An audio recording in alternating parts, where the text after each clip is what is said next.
Problem यह है कि असलियत में आप हर चीज को उस इस्लाम के चश्मे से देख रहे हैं। और प्रॉब्लम यह है आपने इस्लाम का चश्मा इतना गहरा लगा लिया है कि अब आपको खुद का कल्चर, हिंदू कल्चर समझ में नहीं आता कि आपके जो स्पीकर हैं, स्पीकर की चेयर के सामने ये गदा रखी हुई है और ये यहाँ पे मरियम नवाज, जिन्होंने नवाज शरीफ के मतलब गले एक हिसाब का लगते हुए पाँव छुए हैं, और पाँव छूना उनके ऊपर कह सकते हैं किस्म का भारी पड़ गया है। सोशल मीडिया में बड़ा ज्यादा उन्हें बुलाया जा रहा है, कहा जा रहा है कि ये किस कल्चर में, किस मजहब में होता है पाँव छूना। और कुछ अर्सा पहले इसी तरह ही नवाज शरीफ एक स्पीच दे रहे थे, और स्पीच में उन्होंने गद्दा जो है वो अपने हाथ में पकड़ा हुआ था, और मरियम नवाज ने भी इसी तरह उनके साथ पिक्चर्स खिंचवाई। तो ये भी काफी ज्यादा सोशल मीडिया पे, ट्विटर वगैरह पे आम हुआ कि इन्होंने ये चीज पकड़ी हुई है, और ये भी ज्यादा हम हिंदू मजहब में देखते हैं। दूसरी आज की जो चीज हमने देखी वो भी हमने देखा कि भाई सोशल मीडिया पे कहा जा रहा है कि पाँव जो छुआ जाते हैं वो ज्यादातर वो हिंदू मजहब में रिस्पेक्ट देने के लिए, मदर को या अगले बंदे को रिस्पेक्ट देने के लिए वो इस तरह से किया जाता है। फर्स्ट मैं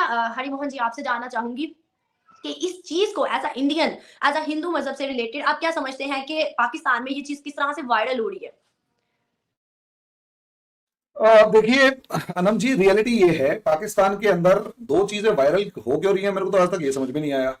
पहली बात, जो आप गदा बट की बात कर रहे हैं, ठीक है, हनुमान जी का एक ये वेपन था रामायण के अंदर, और भीम जो है उनका वेपन था महाभारत के अंदर। और उनके बाद एक शाप दिया था बलराम ने कि किसी, अब आज के बाद कोई भी गदा जो है उसे वेपन नहीं बनाएगा और कोई इसे चला नहीं पाएगा, ढंग से यूज नहीं कर पाएगा। और लिटरली उसके बाद अगर आप देखेंगे तो आज तक ये जो गदा है ये कहीं पर भी normally as a weapon use नहीं होता। लेकिन पता नहीं क्यों पाकिस्तानी उस गदा के लिए शोर मचा रहे हैं, जबकि उन्होंने कभी नोटिस नहीं किया कि आपके जो स्पीकर हैं, स्पीकर की चेयर के सामने ये गदा रखी हुई है। और ये आज की नहीं रखी हुई, ये लाहौर असेंबली किसी टाइम पर अंग्रेजों के टाइम होती थी, उस टाइम पर भी रखी होती थी। और कहीं ना कहीं महाराजा रंजीत सिंह के टाइम तक भी अगर आप देखेंगे तो उनके उसके अंदर उनके दरबार के अंदर भी न्याय के साथ साथ ये गदा रखी होती है। असलियत में गदा है अथॉरिटी का पार्ट, और एक जिसे कहते हैं अथॉरिटी जो कि रिस्पॉन्सिबिलिटी के साथ आती है। और जो गदा है वो असलियत में उस अथॉरिटी को दिखाता है कि भाई मैं अपने काम को ईमानदारी से और सही तरीके से करूंगा। अब इसे दूसरे तरीके से उठाकर देखिए, अब लोगों ने गदा का शोर मचा दिया कि जी ये कहां से लेके आए, ये तो हिंदू कल्चर है। हाँ, हनुमान जी के हाथ में थी तो हिंदू देवी देवताओं का। अब दूसरी चीज, जैसे मरियम नवाज ने अपने फादर पिता नवाज शरीफ के पैर छुए, इट्स ओके, नो प्रॉब्लम। क्या प्रॉब्लम है? प्रॉब्लम यह है कि असलियत में आप हर चीज को उस इस्लाम के चश्मे से देख रहे हैं। और प्रॉब्लम यह है आपने इस्लाम का चश्मा इतना गहरा लगा लिया है कि अब आपको खुद का कल्चर, हिंदू कल्चर समझ में नहीं आता कि खुद का कल्चर क्या है, खुद की आइडेंटिटी क्या है। देखिए, आइडेंटिटी का मतलब होता है कि जो एक अरब है ना, वो अरब है, वो ब्रिटेन में भी जाएगा तो वो अरब है, उसका कल्चर, उसका खाना पीना, उसका रहन सहन, सब चीजें अरबी हैं। वो अगर ईरानियन है, वो दुनिया के किसी भी हिस्से में होगा तो वो ईरानियन है, साथ में मुस्लिम। टर्किश जो होगा वो दुनिया के किसी भी हिस्से में जाएगा, वो टर्किश और मुस्लिम दोनों है। लेकिन यहां आपके कंट्री के अंदर प्रॉब्लम यह है, ना सिर्फ पाकिस्तान में नहीं, पाकिस्तान, हिंदुस्तान, बांग्लादेश, तीनों कंट्रीज में एक प्रॉब्लम है। बांग्लादेश फिर भी काफी हद तक सुधर गया है। हमारे इंडिया के मुस्लिम्स में और पाकिस्तान के मुस्लिम्स में एक प्रॉब्लम है, आइडेंटिटी क्राइसिस। क्योंकि आप कुछ भी कर रहे हैं, जैसे थोड़ी देर पहले मैं भी एक बात में क्लेम कर रहा था कि जो आपके यहां ट्रेडिशन है ये हिंदू ट्रेडिशन है, ये अरब से नहीं होता। यस, नहीं होता। ये बहुत सारे ऐसे ट्रेडिशंस जो पाकिस्तान में फॉलो किए जाते हैं वो हिंदू ट्रेडिशन है। आप यहां पर कुछ भी खा रहे हैं वो सारा हिंदू ट्रेडिशन है। आप जैसे अभी हम पेड़ पौधों की बात करते हैं वो सारा हिंदू ट्रेडिशन है। आप अपने मैरिज से लेकर आप अपने मरने तक के जितने भी ट्रेडिशंस हैं उठाकर देख लीजिएगा, सारे के सारे हिंदू ट्रेडिशंस को कॉपी कर रखा है। बस जहां हिंदू पंडित आता है वहां मौलाना आ जाता है। तो प्रॉब्लम इज कि आपकी जो आइडेंटिटी है, हम सबकी जो आइडेंटिटी है, हमारी एक हिंदू आइडेंटिटी है, या यूं कहें भारत की आइडेंटिटी है, भारतीय ये आइडेंटिटी है। प्रॉब्लम ये है कि आप सभी और इससे भाग रहे हैं। मरियम नवाज ने क्या, अब आप उसे इशू बना रहे हैं, भाई क्यों किया? प्रॉब्लम इज मां बेटी का, मां बेटी का, मां बेटे का, बाप बेटी का, बाप बेटे का प्यार एक अलग ही लेवल होता है। अब होमेज प्रोवाइड करनी है, एक रिस्पेक्ट देना है, ऑनर देना है। तो हमारे यहाँ ट्रेडिशन है पैर छूने का। और ऐसा नहीं है, ज्यादा दूर क्यों जाते हैं, जब हमारे नरेंद्र मोदी साहब पाकिस्तान आए थे तो नवाज शरीफ की मदर के पैर छुए थे। मैं भी अपने बहुत सारे जो मेरे मुस्लिम दोस्त हैं उनके घर में अगर चला, घर में जाता हूं तो उनकी मदर के पैर छूता हूं। शुरू शुरू में तो उनको बड़ा अजीब लगता है, उसके बाद समझ जाते हैं। एक मैं अपने दोस्त के घर गया, वो जाते उसके पिताजी के पैर छुए, बेटा हिंदू है, हाँ, क्या आजा बेटा गले लग। तो मेन थिंग इज कि अब जो मेरा दोस्त आमिर है उसके साथ भी यही है, वो आजकल हिंदू कहता है यार मैं फॉलो करता हूं इस्लाम को, जो मेरा रिलीजन है, लेकिन हिंदू मेरा कल्चर है। और उनके पूरे खानदान को आप देखेंगे वो सारा का सारा हिंदू कल्चर फॉलो करते हैं लेकिन है मुस्लिम।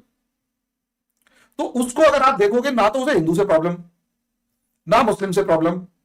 वो कुरान भी बहुत अच्छी पढ़ता है और अरबी में भी पढ़ता है और उर्दू में भी पढ़ता है, वो इंग्लिश भी बहुत अच्छी जानता है और उसे किसी से कोई प्रॉब्लम नहीं है, क्योंकि वो एक चीज समझ चुका है कल्चर क्या है और रिलीजन क्या है। अब बाकी जगह पे जहां जहां कल्चर और रिलीजन में कंफ्यूजन है वहां आदमी अपनी आइडेंटिटी तलाश रहा है। उस आइडेंटिटी को हो सकता है अरब से आए हुए बुरके में ढूंढे, या फिर हो सकता है मुगलों ने जो जबरदस्ती टोपी पहना दी उसमें ढूंढे। अपनी खुद की जो पहचान है वो गायब है। चाहे आपके यहाँ पठानी कुर्ता चलता है, पठान जो पहनते हैं, हमारे यहाँ पंजाबी कुर्ता चलता है जो आपके यहां भी चलता है, लोगों ने आजकल पहनना बंद कर रखा है। हमारे यहां चलता है, मैं 10 में से 9 बार कुर्ते में मिलूंगा। और अगर मैं एक उसे छोड़ो, अगर मेरे साथ कोई मुस्लिम खड़ा हुआ है उसने भी वही कुर्ता पहना हुआ है, तो हम लोगों में कोई डिफरेंस ये नहीं बता सकता कि हिंदू कौन है मुस्लिम कौन है, क्योंकि हमारा कल्चर है। कल्चर अलग होता है, रिलीजन अलग होता है। और प्रॉब्लम यह है पाकिस्तान में कल्चर की बात कोई नहीं करता, कल्चर की बात पे लड़ाई हो जाती है। जैसे बलोच और पंजाबियों के बीच में जो लड़ाई होती है वो कल्चर के नाम पे होती है। सिंधियों पंजाबियों के बीच की लड़ाई कल्चर के नाम की है। अफगान जिन्हें आप क्या नाम है पश्तून कह रहे हैं, पश्तूनों में और पंजाब के बीच में जो लड़ाई है वो इस्लाम के नाम की थोड़ा है। इस्लाम के नाम की तो अब हुई है, लड़ाई है असलियत में कल्चर की, कि कल्चरल डिफरेंस। और प्रॉब्लम यह है कि एक दूसरे के कल्चर की रिस्पेक्ट नहीं कर पा रहे और इस वजह लड़ाई हो जाती है। और लड़ाई होती है तो दूसरे को ऐसा लगता है कि मुझे डोमिनेट कर रहा है और पहले वाला दूसरे को रिस्पेक्ट नहीं देता। याद कीजिए बांग्लादेश में क्या हुआ था। बांग्लादेश को जो मतलब एक तरीके से नाराजगी झेलनी पड़ी थी, वो इसलिए नहीं कि वो मुसलमान है, बल्कि इसलिए कि उनका कल्चर अलग है। वो बंगाली है, सिर्फ एक रीजन के बंगाली है, काले, पान खाने वाले, छोटे छोटे हाइट के, बदबूदार टाइप के, मछली खाने वाले बदबूदार टाइप के वो है, और हम चिकन खाने वाले जिसमें खुशबू आती है, मछली में से बदबू आती है। तो प्रॉब्लम यह है कि पाकिस्तान को खुद ही नहीं पता कि वो उसकी आइडेंटिटी इस्लाम के अलावा क्या है। अच्छा हम आप बताइए, आपकी आइडेंटिटी इस्लाम के अलावा क्या है? दुनिया में आप कैसे प्रेजेंट करेंगे अपने आप को इस्लाम के अलावा? या तो मजबूरी में आपको बोलना पड़ेगा पाकिस्तानी नहीं, पाकिस्तानी कम, नहीं पाकिस्तानी कम, पाकिस्तानी कम और पंजाबी ज्यादा। हाँ ठीक है, मैं हिंदुस्तान में से कहीं भी जाऊंगा तो मैं कहूंगा भारत, तो भारत में इतनी वैरायटी ढूंढ लेगा भाई साहब, भारत में कहां से? उसको दूसरी आइडेंटिटी मजबूरी में पूछनी पड़ेगी। हाँ, हमारे यहां कंफ्यूजन नहीं है, क्योंकि हमें पता है कि हमारी फर्स्ट आइडेंटिटी क्या है, सेकंड आइडेंटिटी क्या है, और मुझे कनेक्ट होने के लिए इसके अलावा तीसरी आइडेंटिटी चाहिए ही नहीं। आपको किसी से भी कनेक्ट होने के लिए चाहिए सबसे पहली आइडेंटिटी आप बताएंगे, अस्सी भी मुसलमान तुसी भी मुसलमान। ये सबसे बुरी सिचुएशन है और यही प्रॉब्लम है कि पढ़ा लिखा आदमी तो मैनेज कर जाता है। अब जाहिर है मैनेज कर जाता होगा, अब अनपढ़ आदमी है उसे कैसे मैनेज करोगे? उसे तो सिखाया इस्लाम है और वो भी प्रॉपर नहीं सिखाया, उसको इस्लाम सिखाया, अरबी पढ़नी नहीं सिखाई। वो पता लगा कपड़ों के ऊपर कुछ लिखा होता अरबी में, और तूने जी कुरान की आयतों का अपमान कर दिया, इंसल्ट कर दी, गुस्ताख नबी की एक ही सजा। और वो बेचारी लड़की कांप रही है। और मजे की बात, जब मेरे को पता लगा कि वो कपड़े भी सऊदी अरेबिया से खरीद के लाई थी और सऊदी अरेबिया के शोरूम से खरीद के लाई थी, मजा आ गया देख के। गजब, ये लिखा ही कुछ और हुआ सर, मतलब अरबिक देख के मतलब वो लोग बोल पड़े, बट लिखा तो कुछ भी ऐसा नहीं हुआ था। इसका मतलब उनको अरबी पढ़नी नहीं आती थी। और उससे ज्यादा मजे की बात कि दो मौलाना अरबी पढ़नी आती है, अरबी का उर्दू नहीं आता। हम कौन से अरबी है, हम कौन सा अरेबियन है? अब देखिए ना, एक बात है कि इस बात से ना मैं शायद मुझे मतलब क्रिटिसाइज किया जाए हमारे मुस्लिम लोगों की तरफ से, लेकिन ये रियलिटी है। हमें मदरसे में अरबी पढ़ाई जाती है, मतलब हम कुरान पाक जो है वो अरबिक पढ़ते हैं ना। हमें मतलब जो हाफिज बनता है उसको तर्जमे से पढ़ाया जाता है, अदरवाइज हमें तर्जमे से नहीं पढ़ाया जाता। हमें सिर्फ कुरान पाक मुकम्मल करवाया जाता है कि भाई इसने मुकम्मल कर लिया। उसके जब मुकम्मल होता है ना, हमारे यहाँ पे जब मुकम्मल हो जाता है तो घर वाले जो है मिठाइयाँ बांटते हैं, हार बनाते हैं, मेरे बच्चे ने मुकम्मल कर लिया कुरान पाक का। तो उसका मतलब तो अलिफ से बे भी नहीं पता होता कि कुरान पाक के अंदर है क्या, कुछ भी नहीं पता होता, बट अरबी पढ़ ली, कुरान पाक पढ़ लिया।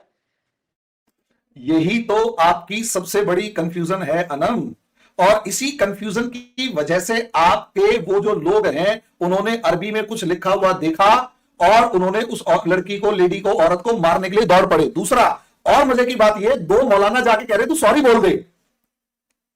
दो आपके हाफिज या मौलाना कुछ भी थे, वो जाके कहते सॉरी बोल दे, क्योंकि उन दोनों बेवकूफों को खुद नहीं आती कि हमें वो लिखा क्या था, क्योंकि उन्हें को भी नहीं आती, उसका मीनिंग तो पता नहीं था, बस अरबी में कुछ लिखा और मैं मारूंगा। अब मुझे ये बताइए कि जब आपको यही नहीं पता कि कुरान के अंदर वर्ड बाय वर्ड मीनिंग क्या है, तो आप इंटरप्रेट क्या करेंगे? और जब आप इंटरप्रेट नहीं कर पाएंगे, किसी भी चीज को समझ नहीं पाएंगे, तो उसका रिस्पॉन्स, उसको आप फॉलो कैसे करेंगे? इसलिए आप फॉलो कुरान के इस्लाम को कम करते हैं या शायद नहीं करते हैं, और आपके मौलाना ने अरबी के उल्टे सीधे मतलब निकाल के, अनपढ़ मौलाना है, उस 10-15 हजार पे ले रहा है, 15 हजार पे लेने वाला कैसे अपनी जिंदगी काट रहा है वो जानता है, कुछ आता है नहीं आता वो बके जा रहा है, उसने मिसगाइड कर रखा है, और भीड़ जो है वो ज़ॉम्बियों की तरह मार रही है लोगों को। गुस्ताखे नबी, पता नहीं अब क्या लिखा है क्या नहीं, पता लगा बंदे श्रीलंका के बंदे को जिंदा जला दिया कि जी गुस्ताखे नबी की एक सजा। भाई उसमें लिखा हो वो तो पढ़ा तूने कि नहीं? वो नहीं पढ़ा। क्यों? मौलाना ने कह रखा है इसलिए, और ये अरबी है ये जानता हूं, मीनिंग पता नहीं।